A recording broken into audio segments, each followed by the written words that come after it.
남양주시 진접읍 진접 신도브랜뉴 아파트는 2010년 사건 발생 당시 지어진 지 1년도 채 되지 않았던 새 아파트로 보안이 철저했다. 외부 차량은 차단기를 통과해야만 지하 주차장으로 들어갈 수 있었고, 걸어서 단지까지 들어왔다 해도 아파트 동 내부로 들어가려면 출입카드나 비밀번호 입력이 필수였다. 아파트 내부로 들어와도 모든 집의 현관에는 당시 최신 비디오폰인 삼성 바하 월패드가 설치돼 있었고, 아파트 곳곳엔 CCTV도 꼼꼼히 설치돼 있었다. 이 아파트에 당시 피해자 부부가 둘이서 살고 있었는데, 사건이 발생한 2010년 11월 17일 오전 7시경 73세의 남편 박 씨는 골프를 치러 집을 나섰다. 그리고 오전 8시쯤 피해자인 69세의 아내 이 씨 할머니는 서울에 사는 지인과 18분 정도 전화 통화를 했다. 그 다음 이 씨는 외출복을 차려입고 경로당으로 갈 준비를 마쳤다. 그러나 이후 밤 11시 20분쯤 집에 돌아온 남편 박 씨는 안방 침대에서 얼굴과 목을 흉기로 10여 차례나 찔려 숨진 아내의 처참한 시신을 발견하고 소스라치게 놀라 즉시 112에 신고했다. 늦은 밤 신고를 받고 현장에 도착한 경찰은 범인이 사용한 흉기가 피해자의 집에서 사용하던 부엌칼임을 확인했다. 범인이 집안에 남긴 발자국 역시 이 집 화장실에서 사용하는 슬리퍼 자국이었다. 슬리퍼는 바닥에 혈흔이 묻은 채 원래 있던 화장실에 놓여 있었다. 때문에 범인은 화장실 슬리퍼를 신고 안방에서 범행 후 다시 화장실에 들어가 피해자의 피가 묻은 자신의 손이나 팔 등을 씻고 슬리퍼를 벗어두었다고 추정됐다. 부검 결과 사망 추정 시간은 그날 오전으로 분석됐다. 오전 8시 지인과의 통화 이후부터 낮 사이였다.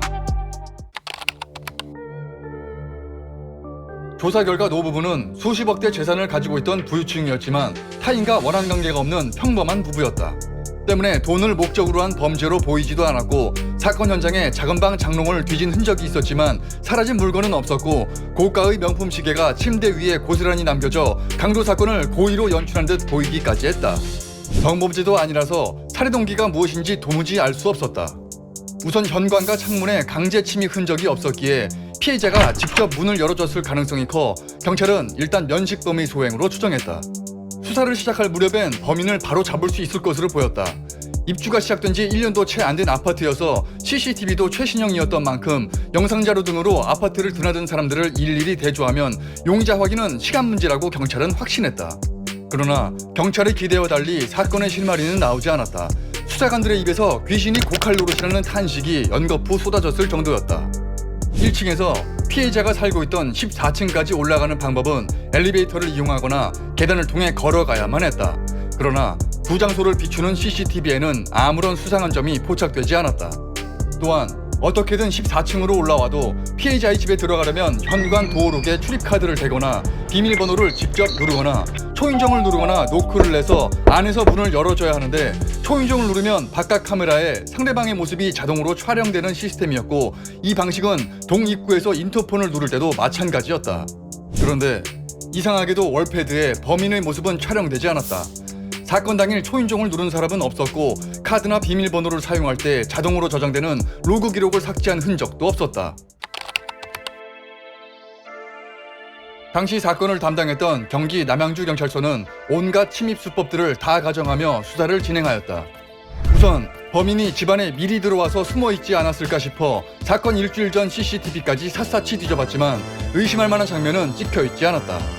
범인이 아직 입주가 안 된 빈집 창문으로 침입해 계단을 이용했거나 15층 아파트 옥상에서부터 내려왔다는 가정도 해봤으나, 외벽을 통해 침입했다면 외벽 먼지나 줄을 맨 흔적 등이 나오기 마련인데 외벽에서 침입했다는 그 어떤 흔적도 발견되지 않았다. 심지어 당시 초겨울인지라 주민 대부분이 창문을 잠가두었고, 외부에서 창문을 열려고 했다면 피해자가 금세 알아차렸을 것이다. 미입주 세대가 있던 2층과 3층의 집들 역시 사건 당일 출입한 사람이 없었다. 경찰은 지푸라기라도 잡는 심정으로 1층에서 15층 계단 전체에서 혈흔 검사를 진행했으나 여기서도 별다른 것은 나오지 않았다. 그러던 중 피해자의 손톱 등 시신에서 범인의 DNA는 검출되지 않았지만 집안에 있던 물컵 등 식기에서 6명의 것으로 보이는 DNA 일부가 발견되기도 하고, 신발장 거울에서는 지문도 나왔다. 그러나 조사 결과 지문은 1년 전 이사할 때 일했던 이삿짐센터 직원의 것으로 확인됐고, 6명의 DNA 정보 대조 결과 딱히 의심되는 용의자는 없었다. 여기에 더해 사건이 더욱 미궁에 빠지게 된 것은 피해자 명의의 보험 가입이나 타인과의 재산 다툼이 없는 것은 물론 사건 당일 가족들의 알리바이도 모두 성립하였기 때문이다. 아파트 CCTV에는 남편이 이날 오전에 나갔다 밤에 들어온 화면이 찍혔고 휴대폰 사용 내역에서도 이동 경로가 확인됐다. 골프를 친 뒤 함께 술을 마셨다는 일행의 증언도 나왔다. 마지막 남은 것은 가족 이외의 면식범일 가능성인데 같은 동에 입주해 있던 주민 48세대 모두를 조사하였는데도 특이점이 전혀 나오지 않았다. 한때 아파트 옥상에서 고초를 말리는 이유로 피해자와 말다툼을 한 적이 있다는 이웃이 주목을 받아 집중 조사를 받기도 했다. 경찰은 그 이웃의 집 거실에 깔린 카펫을 긴급 압수하여 검사를 진행하고 거짓말 탐지기까지 동원해 살펴봤지만 역시나 특별한 건 없었다. 심지어 청부살인의 가능성까지 생각해봤지만 그 어떠한 외부인 출입 흔적도 없었다. 청부업자같이 초면인 사람에게 피해자가 스스로 문을 열어주었다고 생각하기도 더더욱 어려웠다.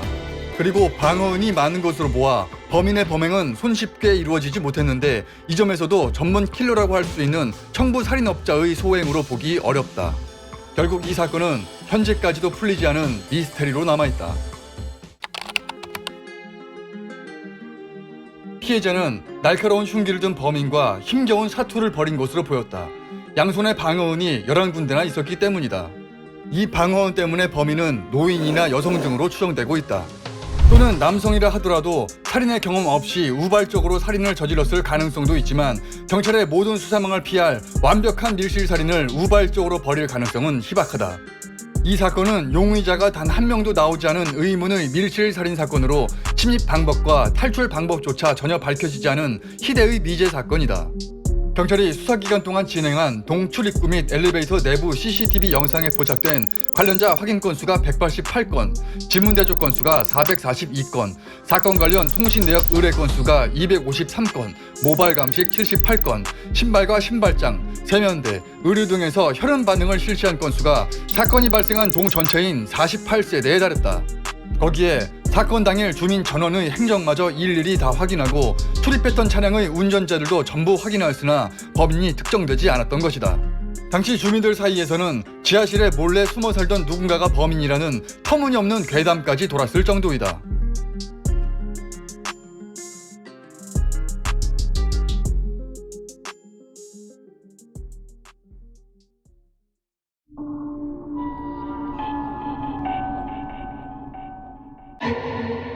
살인의 추억. 여러분들의 구독과 좋아요, 알림 설정이 살인의 추억 제작진들에게 큰 힘이 됩니다. 살인의 추억 실종자 찾기 캠페인. 위 사진의 실종자를 발견하신 분께서는 경찰서에 신고하여 주시기 바랍니다.